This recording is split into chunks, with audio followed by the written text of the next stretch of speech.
Hi hello and welcome to my channel. ஈஸியாகவும் சிம்பிளாகவும் ஹெல்த்தியாகவும் ஒரு எக் ரைஸ் தான் செய்ய போகிறோம். அதுக்கு தேவையான இன்க்ரீடியன்ட்ஸ்லாம் பார்க்கலாம். Capsicum, onion, cabbage, beans, green chilli, இதுதான் தேவையான இன்க்ரீடியன்ட்ஸ். லாஸ்ட்டில் நம்ம ஜிஞ்சர் கார்லிக் பேஸ்ட் ஆட் பண்ணுவோம். வாங்க ரெசிபி எப்படி செய்யலான்னு பார்க்கலாம். ஃபஸ்ட்டு ஆயில் ஊற்றிக்கலாம். நெக்ஸ்ட்டு க்ரீன் சில்லி போட்டுக்கலாம். க்ரீன் சில்லி கொஞ்சம் நல்லா வணங்கினதுக்கப்புறம் ஆனியன் போட்டுக்கலாம். நம்ம ஆனியன் ஆட் பண்ணி ஒரு 5 மினிட்ஸ் குக் பண்ணிவிட்டு ஆனியன் நல்லா குக் ஆகட்டும். நல்லா குக் ஆனதுக்கப்புறம் தான் நம்ம எந்த இன்க்ரீடியன்ஸாக இருந்தாலும் ஆட் பண்ணணும். ஆனியன் நல்லா குக் ஆனதுக்கப்புறம் நம்ம பீன்ஸ் ஆட் பண்ணணும். பீன்ஸ் ஆட் பண்ணிக்கலாம். பீன்ஸ் ஒரு 10 மினிட்ஸ் குக் பண்ணிக்கலாம். பீன்ஸ் நல்லா குக் ஆகட்டும். ஆயிலில் எல்லாமே நல்லா குக் ஆகணும். நம்ம இதுக்கு வாட்டர்லாம் எதுவுமே ஆட் பண்ண போகிறதில்ல. இதுக்கு நெக்ஸ்ட் கேப்சிகம் ஆட் பண்ணணும். கேப்சிகம் போட்டுக்கலாம். நான் ஒரு கேப்சிகம் தான் போட்டிருக்கேன். நான் ஒரு 3 மெம்பர்ஸ்க்கு செய்கிற மாதிரி செய்கிறேன்.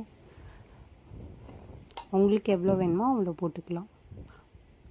கேப்சிகமும் நல்லா குக் ஆயிரும். இந்த ஆயிலே எல்லாமே குக் பண்ணிக்கணும்.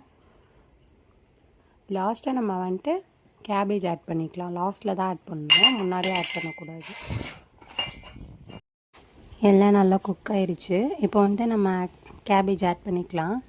ஆட் பண்ணி அது ஒரு 5 மினிட்ஸ் குக் பண்ணதுக்கப்புறம் நம்ம மசாலாலாம் என்ன போடணுன்றதை ஆட் பண்ணிக்கலாம். இது ஒரு 5 மினிட்ஸ் குக் ஆகட்டும்.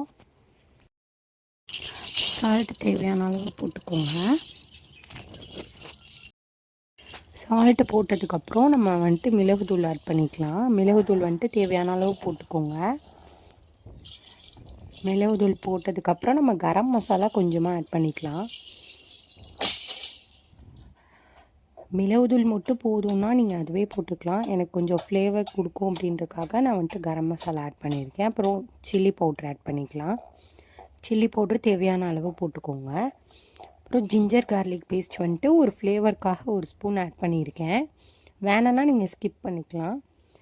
எக்கு ஒரு 4 எக்கு எடுத்திருக்கேன். அந்த எக்கை ஆட் பண்ணிவிட்டு நம்ம எல்லாத்தையும் மிக்ஸ் பண்ணிக்கணும்.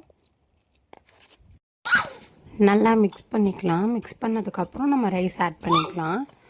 ரைஸ் இதுக்கு பாஸ்மதி ரைஸ் நல்லாயிருக்கும். நான் வீட்டில் இருக்கிற ரைஸ் சாப்பாடு செஞ்சிடணும், அதை தான் ஆட் பண்ணியிருக்கேன். எனக்கு வீட்டில் செஞ்ச ரைஸ்லேயே சூப்பராக வந்துருந்துச்சு. இன்னும் பாஸ்மதி ரைஸில் செஞ்சிருந்தோன்னா இன்னும் சூப்பராக வந்திருக்கும்.